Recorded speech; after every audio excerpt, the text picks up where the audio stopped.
Às vezes eu vejo algumas pessoas quando vão falar de relacionamento, falando, ah, mas eu não mudei. E elas falam isso como se o outro fosse obrigado a aceitá-las eternamente do jeito que elas são, porque elas não mudaram e a pessoa conheceu assim. Ok, só que é preciso que as pessoas compreendam o seguinte: você não pode não ter mudado, o que é muito difícil. Normalmente nós mudamos, talvez não muito significativamente, mas a outra pessoa muda.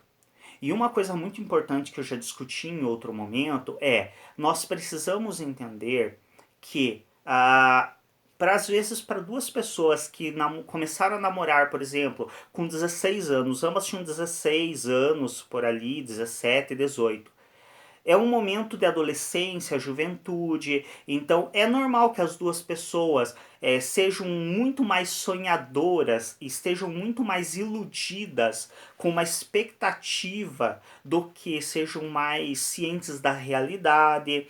É normal que as duas pessoas sejam um pouco mais impulsivas. É normal vários aspectos que são característicos da adolescência e da juventude. Só que o tempo vai passando e espera-se que essas pessoas amadureçam. Então, quando uma pessoa ela passa dos 21, 22 anos, ela vai para a vida adulta, ela começa a entender que, bom, eu não posso ser tão impulsivo porque existem consequências que eu vou ter que arcar da minha impulsividade. Bom, eu posso até sonhar em ter muita coisa, em ser muita coisa, mas eu tenho que me apegar um pouco à minha realidade, a coisas que me limitam do meu contexto social. Então a pessoa ela começa a amadurecer emocionalmente. E aí, se o parceiro, a parceira, que quando tinha 16, 18 anos tinham a mesma mentalidade e ok, porque tinham a mesma idade, se esse parceiro, essa parceira fica apegado àquela mentalidade, é óbvio que vai ter conflito, é óbvio que vocês não vão conseguir ter uma vida conjugal saudável. Por quê? Porque um amadureceu e o outro ficou parado na mesma imaturidade da época, no mesmo período, que na época era plenamente aceitável. É plenamente aceitável, por exemplo, um jovem de 16 anos se irritar, erguer a voz. Não que a gente deva naturalizar isso, é importante também explicar que, olha, não é assim que se interage socialmente. Mas a gente compreende o porquê que um adolescente às vezes é explosivo, tem ataques de raiva, grita. Agora, quando um adulto com mais de 25 anos faz isso, aí a coisa começa a ficar mais complicada. É a mesma coisa, a gente vê com perfeita naturalidade um bebê de 1 ano e meio, por exemplo, tomando leite na mamadeira, chupando o bico. Agora, se você vê uma criança de 10, 12 anos fazendo isso, você já olha com uma certa estranheza. Se você vê um adulto fazendo isso, você já vai dizer, isso aí não está muito saudável, não está muito aceitável, não.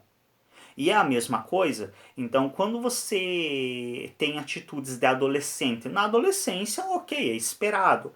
Agora, quando você começa a ter esse tipo de atitude na vida adulta, mesmo que você não tenha mudado, talvez esse seja justamente o problema.